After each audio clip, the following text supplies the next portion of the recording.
NCP की leader और महाराष्ट्र सरकार में मंत्री नवाब मलिक धनतेरस पर फिर मीडिया के सामने आए। एक प्रेस कॉन्फ्रेंस करके मलिक ने महाराष्ट्र के पूर्व मुख्यमंत्री देवेंद्र फडणवीस के बयान पर जवाब दिया। 1 नवंबर को मलिक ने महाराष्ट्र के पूर्व सीएम देवेंद्र फडणवीस पर ड्रग्स माफिया होने का आरोप लगाया था। इसके जवाब में फडणवीस ने मलिक पर अंडरवर्ल्ड से संबंध होने का बयान दिया था।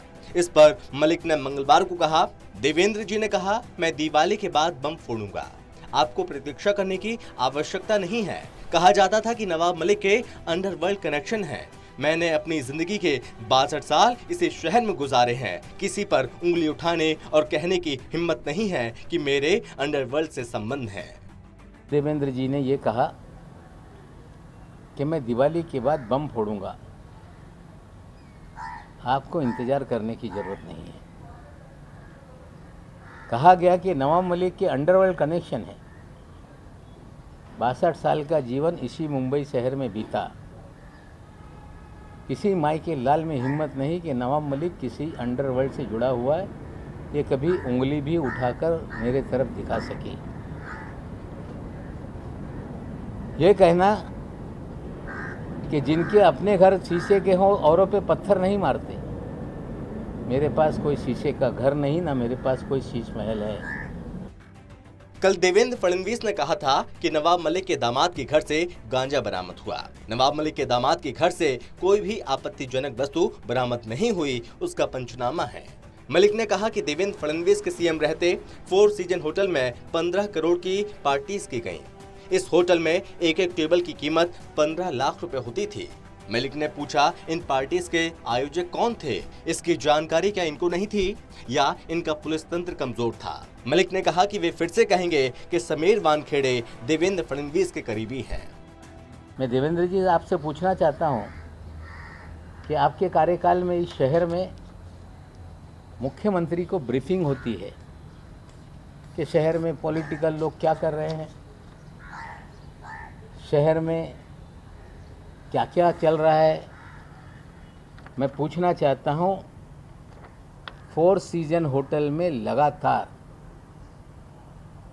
ड्रामा लेट्स प्रिडिक्ट मैक इस तरह की पार्टी का आयोजन होता रहा। उस पार्टी का आयोजक कौन है? वो पार्टी में एक टेबल की कीमत 15 लाख रुपए होती थी। रात भर जश्न चलता था। 15 करोड़ रुपए की पार्टी का आयोजक कौन था? क्या आपको जानकारी नहीं थी? और आपके रहते हुए पार्टी चल रही थी, सरकार बदलने के बाद पार्टी बंद हो गई। इस पे आज मैं सवाल खड़ा कर रहा हूं कि ये पार्टी का आयोजक कौन? क्या आपकी जानकारी नहीं थी कि 15 करोड़ रुपए की पार्टी चल रही है? क्या आपका पुलिस या तंत्र ये पूरी तरह से कमज़ोर था? ये सारे सवालों का जवाब आपको देना पड़ेगा। मलिक ने कहा कि समीर वानखेड़े जब से इस विभाग में आया, उसने अपनी एक प्राइवेट आर्मी खड़ी की। ये प्राइवेट आर्मी धड़ल्ले से शहर में ड्रग्स का कारोबार करती है।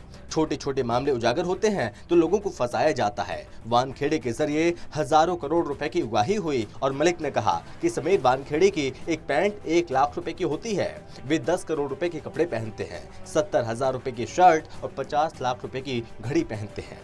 वानखेड़े रोज नई शर्ट बदलते हैं। एक सामान्य अधिकारी के पास इतना पैसा कहां से आया? कि वानखेड़े जब से इस डिपार्टमेंट में आया, उसने अपनी एक प्राइवेट आर्मी खड़ा की। उस प्राइवेट आर्मी में किरण गोसावी, मनीष भानुशाली, फ्रेक्चर पटेल, आदिल उस्मानी, सैम डिसूजा, हीलू पठान, ये सारे लोग आपके प्राइवेट आर्मी के प्लेयर हैं। एनसीबी की विजिलेंस टीम के इसका खर्चा किस अकाउंट से किया गया? ज्ञानेश्वर जी टीवी पे आते हैं, बहुत सारे अधिकारी टीवी पे आते हैं। किसी भी अधिकारी का शर्ट 1500 रुपये से महंगा नहीं। लेकिन समीर वानखेड़े की शर्ट 70,000 रुपये की क्यों होती है? हर दिन नया कपड़ा पहन के क्यों आते हैं? मोदी साहब से भी आगे निकल गए। पतलून लाख रुपए की, पट्टा 2 लाख रुपए का, जूता 2.5 लाख रुपए का, घड़ी 50 लाख रुपए की, 25 लाख रुपए की, 30 लाख रुपए की। एक अपराइड अफसर, मैं सारी तस्वीरें आप लोगों को दे दूंगा। अगर जिस तरह के कपड़े इन तमाम दिनों में उन्होंने पहने, उसकी कीमत ही 5-10 करोड़ रुपए की है। नवाब के आरोपों पर समीर वानखेड़े ने भी पलटवार किया। वानखेड़े ने कहा कि वे लोखंडवाला मार्केट जाकर कपड़ों का रेट पता कर ले। वानखेड़े ने कहा कि सलमान नाम के ड्रग पैडलर ने उनकी बहन से अप्रोच किया था, लेकिन बहन ने उनका केस नहीं लिया क्योंकि वो एनडीएसपी केस नहीं देखती। मेरी बहन उसे भगा दिया था। सलमान ने तब एक बिचौलिए के जरिए हमें हनी ट्रैप की कोशिश की थी। उसने एक फर्जी शिकायत भी इसी साल की शुरुआत में मुंबई पुलिस में की थी। इस साजिश के पीछे ड्रग माफिया काम कर रहा है। वहीं समीर वानखेड़े की बहन ने भी आरोप लगाया। वहीं समीर की पत्नी क्रांति ने एक ट्वीट करके कहा कि सावन के अंधे को हरियाली ही दिखती है। क्रांति ने कहा कि समीर की सभी संपत्ति उनकी मां ने अर्जित की है जिस वक्त वे जिंदा थीं। समीर वानखेड़े की बहन यास्मीन ने नवाब मलिक को मंदबुद्धि बताया। यास्मीन ने कहा कि नवाब को अपना मेंटल स्टेटस चेक कराना चाहिए। हमारे पास हमारी माँ की गिफ्ट है। मेरा भाई साल भर पैसे जमा करता है और साल में एक बार शॉपिंग करता है और फिर पूरे साल चलाता है। यास्मीन ने नवाब के दामाद पर सवाल खड़े करते हुए कहा कि वे जैगुआर के आगे खड़े हैं, उनके पास इतना पैसा कहां से आया? 3-4 करोड़ की गाड़ियों के साथ दिखते हैं। आप जिसके बारे में बात कर रहे हो, मेरी मॉम के गिफ्ट्स हैं। उसको 17-17 साल पुरानी चीजें रखता है। वो 2-2, 3-3 साल एक ही कपड़े पहनता है। आप क्या बोल रहे हो? आपके अंदर सेंस है? अब आपको मंदबुद्धि, आप कहाँ, आप पागल हो गए हो? आप रिवेंज में, या आपके पीछे कोई बहुत बड़ा हाथ है? आपका गैंग है जो आपको पे कर रही है पीआर का, ये सब काम करने का, रोज टू रोज प्रेस को बुलाने का, पीआर करने का। आपके पीछे या तो कोई गैंग है, मैं तो बोलती हूँ, या तो आप ये काम कर रहे हो आउट ऑफ वेंडिटा। आप बस कीजिए, क्योंकि आपको पता नहीं है आपका कितनी बदनामी हो रही है। हम औरतें, हम तो संभाल लेंगी, क्योंकि वी आर ऑनेस्ट और सत्य में विजयते होती है। लेकिन आपका जो इसके बाद में हाल होगा, वो बाबी गंदी इंप्रेशन छोड़ेगा।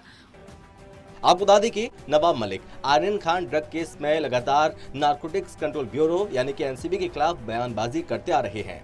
1 नवंबर को उन्होंने महाराष्ट्र के पूर्व सीएम देवेंद्र फडणवीस पर ड्रग्स माफिया होने का आरोप लगाया था। Special desk, total TV.